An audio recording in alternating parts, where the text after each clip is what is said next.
and welcome back to another video. Today it's going to be a little bit different. I tried something new, and that was trying out the Hasselblad X1dii Mark II, and it's a digital medium format camera. That is something I've never tried before. I've had friends that have digital medium formats, but I've never really shot with it. So I took the time while I had some free time before sports startup and rented this from Lens Pro to Go with a 45mm f4 lens, and have just been shooting with it this week. So it is a 50 megapixel medium format camera.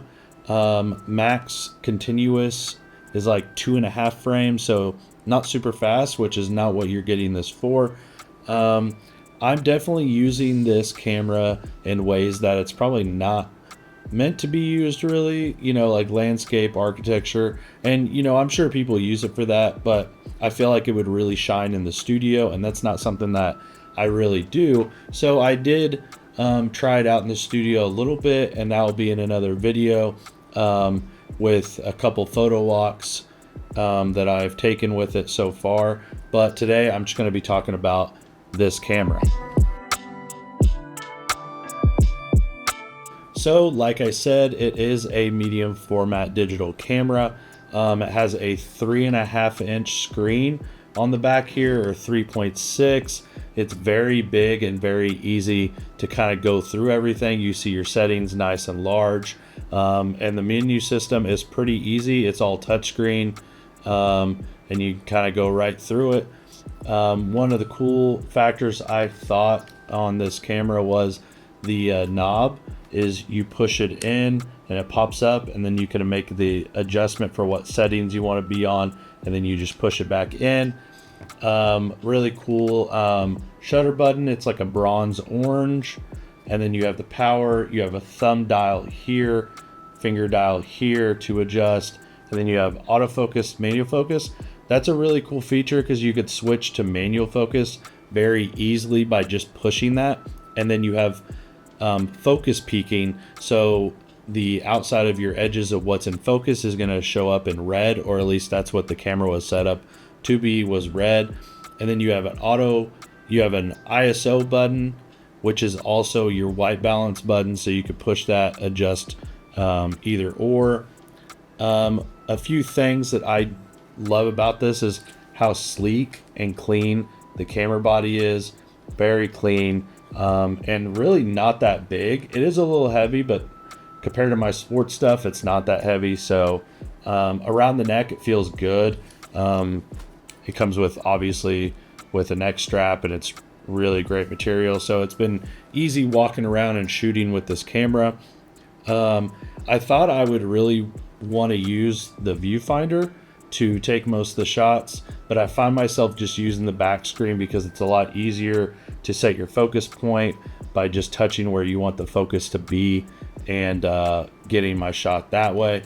One thing I did notice that was a little different was the metering methods. You have center weighted, spot, and center spot, and center spot is what it came set as.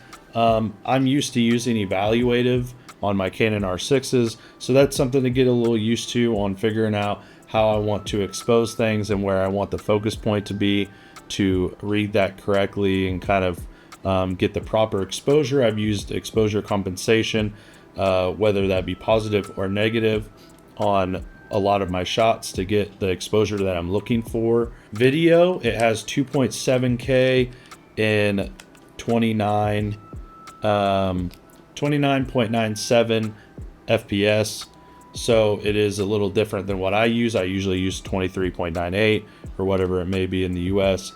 But so far, my video test that I will have in a video separate from this, the video shots look amazing, so that's really cool to see, as video probably isn't their main focus and there's not a lot of settings in the video area of things, but a really cool feature that they added after the launch. From my understanding, it wasn't there until a firmware update, or after the sample cameras went out to other people to make videos about it. So that was really cool.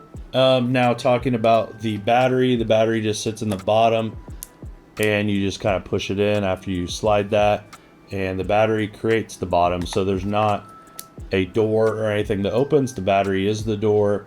It's very sleek, and I mean, it's all right. The battery life hasn't been the greatest, but I've been able to go around and take a few hundred shots on a full battery and still have plenty to use. So if you're not using it too long and you only have one battery, I've made it work just fine the past 3 or 4 days. So that's really cool. On the side of the body here, you have some really cool slide doors, and in here you have a USB-C, headphone, microphone, and a dual SD slot, and those are really sleek, and you almost don't know that they would be doors, so it's kind of nice. It keeps the body nice and sleek. The screen doesn't pop out. It's not a swivel. It's stationary right on the back of the body, and you do have a hot shoe up here. I've been using the hot shoe to put my POV camera on. Haven't tried any flash photography with this.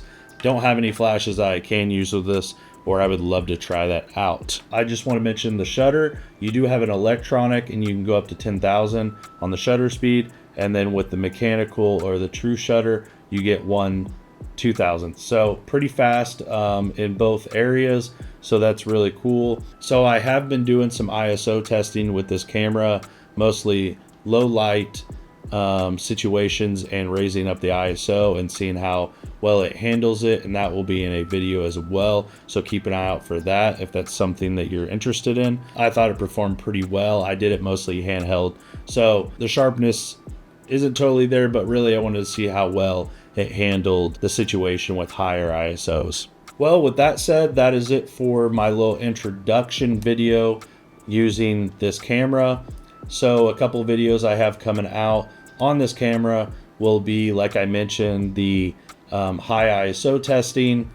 I'll have a video testing video, and then I'll just have a photo walk video where I go to multiple different locations and just take some photos with it and check those out in Lightroom and just see the resolution and the quality from this camera, which is going to be amazing. So I'd appreciate it if you would like, subscribe. If you have any questions that you want to see before I get into those other videos, put them down below, and I will see you in the next one.